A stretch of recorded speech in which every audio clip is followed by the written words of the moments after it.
Hi, it's Peter here. I have a very interesting piece of gear here. It's the Hollyland Mars 400S Pro wireless transmitter and a receiver. Let's see what it is all about. But before we get into the topic, I have to say a disclaimer.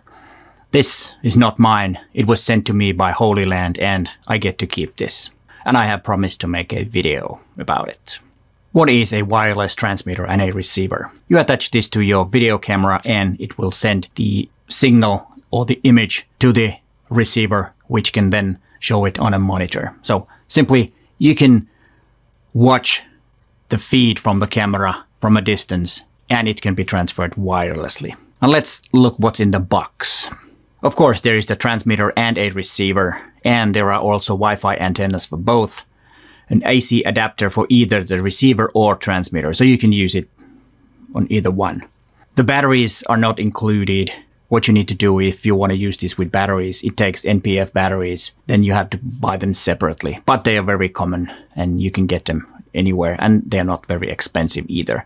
And then there is a USB port in the back and you can attach a power bank to this, which is of course not included either. Since Hollyland Mars 400S Pro can only transfer full HD, this device is more useful in live streaming than it is actually monitoring the video from your camera if you are doing a video, because most of us shoot 4K nowadays. But I don't think it's a big deal because it's really good in live streaming. And that is something that I've used it when I've tested it for a few months now, is live streaming. I've had, separate cameras, standing a cold camera somewhere, and then I could monitor what's going on in the camera and then switch to that camera to broadcast. So in that sense, it has been perfect for me. And the distance it can send the signal is about 400 feet, which is about 120 meters. And what's really good about it is that the latency is really short, only 0.1 second and less actually. So that's really good, because if the latency was big, then it would be no use of this, but latency is no problem with this gear. And there are two ways of connecting your camera to the transmitter, either SDI or HDMI like I have. It has a full HDMI port in the back. And since I have Olympus cameras, which has a micro HDMI, so I need a cable that has full HDMI port, and on the other end, it needs to be the micro HDMI. If you're buying this, you probably know what kind of HDMI cable you need. The connection between the transmitter and the receiver is really easy to make. You just turn them on and they will find each other automatically, and it will choose the channel that is the best for the transmitting. And the connection has worked perfectly every time, and I think that's really important. It's a big annoying thing if the connection doesn't work, and you have to hustle, because I don't want to do that. I just want to turn them on and it works. That's the way it should go, and that's the way it goes with this piece of gear. It's really good in that. There's a fan, but it's not a big problem. It doesn't really make that big of a sound that it's a problem. I haven't had any problems with it. But if it is, you can turn it off, which I think is really great.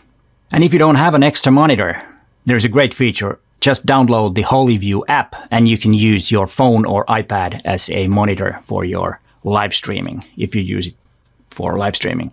You just connect to the Wi-Fi of the transmitter and you get the feed to your phone or iPad.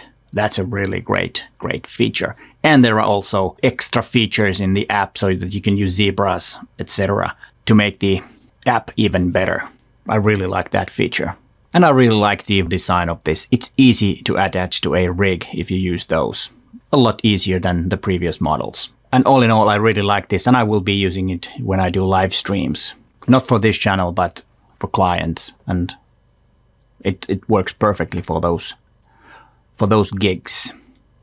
The price of this is around 500 to 600 euros/dollars at the moment when I looked at the prices. And so it's not the cheapest option out there, but I would say that when transmitting wirelessly something, I don't think that is the place to save some money. Get the best you can, because if the connection fails, then it's no use.